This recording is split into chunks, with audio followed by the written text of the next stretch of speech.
ẹ̀yin ọkùnrin wa ẹ̀bẹ̀ là ń bẹ̀ yín, a ní kẹ́ mọ̀ fún àwọn ìyàwó yín, àwọn girlfriend yín, àwọn fiancé yín, àwọn partner yín, ẹ mọ̀ fún one time.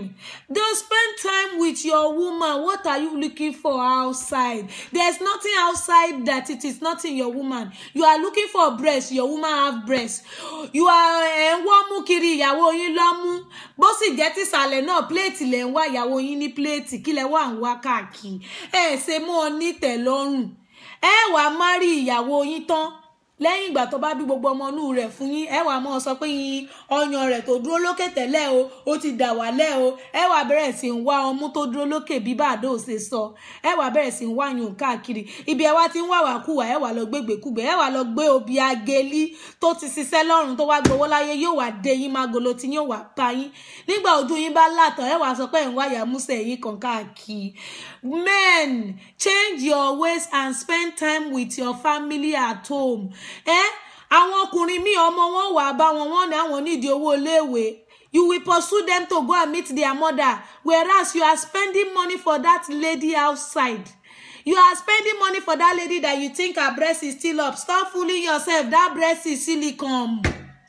That breast is fake. That breast of your wife was once like that.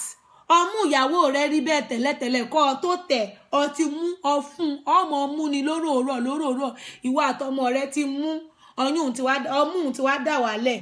Ẹ wá bẹ̀rẹ̀ sí sọ pé obìnrin yóò túnra ṣe.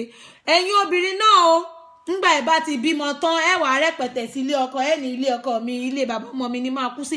Stop fooling yourself.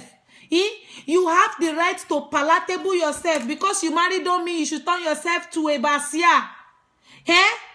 Change your ways, do your hair, do your face nice, wear good clothes, stop wearing yati buba in the house. Your husband is going outside to go and look at that lady because she's wearing hot pants. If I were you, I will wear hot pata. If that lady outside is wearing hot pants, you too wear hot pata and seduce your husband. Be your husband's harlot. There's nothing wrong with it. I am telling you my secret. That is Yamuse's secret. I am my husband's harlot. If he wants to go outside to go and look for Oloso, I am Oloso already in the house. Bọ́kọ mi bá lóhùn ó lọ ta lọmọ owó mi ageli káàkiri toró mọ eyebrow ń fa, èmi náà ń fa eyebrow, yóò dúró nulé.